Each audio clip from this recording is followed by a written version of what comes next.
It all started on one of the hottest days of the season, the kind where everything feels like it could go wrong. And, sure enough, it did. I was working fire mitigation near a remote neighborhood edge, clearing a Fireline road with my Dozer. These roads are lifelines during wildfires, meant to stay completely clear so emergency crews can get in fast or people can get out. But right as I was about to push through the next section, I spotted something that made my stomach drop: a shiny SUV parked right in the middle of the Fireline, blocking it entirely. Now, I'm used to people not always understanding how critical these access routes are, but this was different. This wasn't just a mistake. The car had a little tag on the dash, an HOA badge, and the woman standing next to it looked like she had no intention of moving. She was calm, arms crossed, like she owned the whole place. You've probably heard the term HOA Karen before. Well, this was her in full form. She said she had a right to park there, said she wasn't going to be long, told me I could go around. There was no going around. I tried explaining, tried being patient, but every second ticking by was one more second we risked that road being unusable if a fire broke out. She didn't care. 3 minutes passed. My crew was waiting. Radios were going off. And then I did something that surprised even me. I tightened my grip on the controls, and I moved forward. That's when everything changed. What happened next, how she reacted, what the neighborhood did, and how it all came to a head was something I never expected. But I'll tell you this, once that Dozer started rolling, there was no turning back. Now, before you think I just bulldozed someone's car without warning, let me back up a bit. This wasn't my first job clearing fire lines, and I've dealt with a lot of strange situations out in these back roads. But nothing quite like this. See, this wasn't just any neighborhood. This area was under fire watch. Conditions were dry, winds were unpredictable, and our crew had been working double shifts to prep escape routes and protect properties. Every access point mattered, especially this one. The Fireline road this SUV was blocking, it led directly to the main ridge that fire crews would need to reach if a blaze kicked up. We were already behind schedule, and the Dozer I was driving wasn't some compact machine you can just park and idle. It was massive, loud, and made for serious work. When I told her she needed to move, she acted like I was being dramatic. She even smirked and said, "I've lived here 12 years and never seen a fire." I could feel my jaw tighten.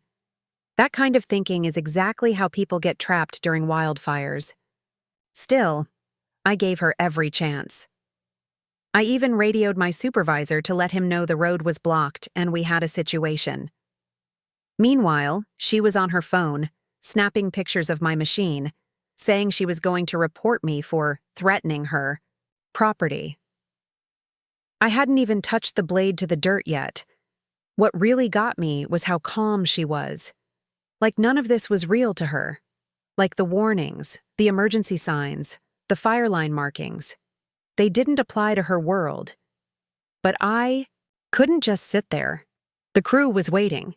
The road needed to be clear. And somewhere deep in the hills behind us, the wind had shifted. What she didn't know, what none of us knew at that moment, was how fast things were about to spiral. While I sat there in the Dozer, engine idling heavy, waiting for this woman to move her car, my radio started crackling with more urgency. One of the spotters up the ridge had seen smoke. Thin, distant, but definitely smoke. The kind that could turn bad real fast if we didn't get the Fireline cleared and access open. My stomach sank. I glanced at the woman again. She was still leaning against her SUV, scrolling on her phone like this was just another afternoon.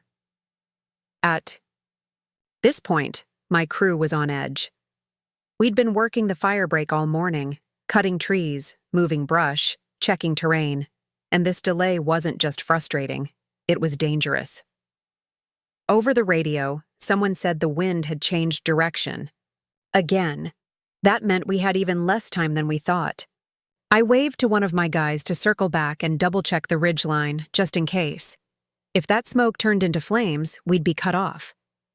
Then another curveball hit. A man from the neighborhood walked up.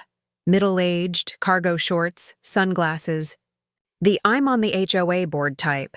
He introduced himself, kind of smug, and started backing her up. Said we needed proper authorization to be doing this work, and questioned whether I had permission to operate a dozer on private HOA property.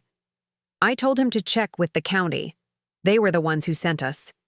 He didn't seem interested. In fact, this wasn't about rules anymore. It was about control. These two clearly saw us, hard hats, dirty boots, loud machines, as the outsiders messing with their peace. What they didn't seem to grasp was that this Fireline wasn't just for them. It was for everyone. For the families tucked behind the hills, for the kids playing 2 streets over, for the crews who'd risk their lives if flames swept in. I tried one last time. Told them, flat out, if a fire broke out now, no one was getting through this road. No fire truck, no ambulance, nothing. But they didn't move. And then the wind picked up again. The wind wasn't just a breeze anymore. It was gusting hard through the canyon, picking up dirt, tossing leaves, and stirring the trees like something was waking up. I felt it in my chest, that shift in the air that always comes before things get bad. The kind of bad that spreads fast and doesn't care whose name is on the HOA board. My radio crackled again. This time, the voice wasn't calm. We've got active flare-up. Ridge north, quarter-mile and growing. Looks like it's moving fast. I leaned forward, eyes locked on the SUV still parked dead center of the Fireline road. The woman was now pacing, still on her phone, still completely out of touch. The man with her? He looked nervous for the first time. He had stopped talking. Maybe it finally clicked that this wasn't about some rule book or property boundary. This was real. I pressed the dozer into gear, just enough to make the machine rumble loud and lurch a little. I wasn't bluffing, not this time. I radioed in. Blocked access still in place, preparing to push forward if no movement in 60 seconds. My hands were steady, but my mind was racing. This wasn't just about clearing the road anymore. It was about doing it without someone getting hurt or making the situation worse. In the distance, a faint haze began to show above the treetops. Not just smoke this time, actual glow. My crew started pulling back toward the safe zone, and one of them jogged over to me, shouting, "We've got to go now! We lose this line, it's gone!" Still, she didn't move. There I was, dozer running, Fireline blocked, and time slipping through our fingers like sand. Every second we waited, the flames got closer. Every second, the chances of someone getting trapped went up. I stared down, that SUV, then looked back at the horizon. And then, just as I reached for the lever to lower the blade, someone yelled my name from behind. I froze, hand on the lever, heart pounding. The voice that yelled my name wasn't from my crew. It was deeper, familiar. I turned and saw Chief Morales, the county fire captain, stepping out of a utility truck that must have just pulled up behind us. He wasn't alone either. A few more. Crew members spilled out, tools in hand, eyes darting toward the smoke curling over the ridge. He walked straight toward me, didn't even look at the SUV, just pointed to the smoke. We're officially in pre-evacuation mode. If we don't clear this line now, we lose the entire west side. You got 30 seconds. But here's where it all flipped. Before I could respond, the woman stepped in front of the dozer, arms out, like she was stopping a train. Her face had changed, no longer calm, no smirking. She was panicked now, but still digging in. "You can't destroy my property. This is private land. I'll sue all of you." And then came the twist I never saw coming. A second SUV pulled up from the other direction, skidding to a stop, kicking up gravel. A younger man jumped out. Maybe late 20s, face red from running or panic or both. He sprinted straight toward the woman, shouting, "Mom, what are you doing? There's fire coming over the ridge." Turns out, he lived in the neighborhood, too, but unlike her, he'd been following the emergency alerts. He'd seen the maps, the wind shifts, everything, and he knew exactly how bad it was. "You're blocking the only Fireline road they've got. We need to go. Now!" That stopped everyone. Even the board member just stood there, speechless. The woman turned to her son like she didn't understand what he was saying. Like none of it made sense, but it made sense to the rest of us, and... With every gust of wind, the smoke thickened, the sky darkened, and the temperature rose. Somewhere behind the hills, fire engines were rolling in, and we were still stuck. The air was thick now, smoke curling around the trees, turning the sky a hazy orange-gray. Ash started drifting down like dirty snow. I could feel the pressure in my chest, not just from the fire, but from the silence. No one was speaking. The woman just stood there, frozen, staring at her son like she'd never seen him before. Chief Morales gave me a look. No words needed. We both knew we were out of time. Then, without warning, her son ran to the SUV, threw open the driver's door, and started it up. "Move!" he shouted, waving at her. "Get in or stay! I don't care, but I'm getting this thing out of the way!" For a second, I thought she was going to argue again. But something cracked in her face. Maybe it was fear. Maybe it was finally understanding the stakes. She slid into the passenger seat without a word. The SUV backed up fast, tires skidding on loose gravel, and cleared the road just as the first ember storm started to blow over the ridge. I didn't wait. I dropped the blade, shoved forward, and cleared the last stretch of the Fireline in under a minute. The crew moved fast, trucks rolled in, and water units were right behind. We'd cut it close, too close, but the access was open, and the containment line held. But just as we thought we had it under control, the unexpected happened. A call came over the radio from a crew on the far end of the line. Another access road, one we hadn't flagged as critical, was blocked too. Not by a car this time, but by a backyard gate someone had welded shut across a county easement. Same HOA. Same rules. Different mess.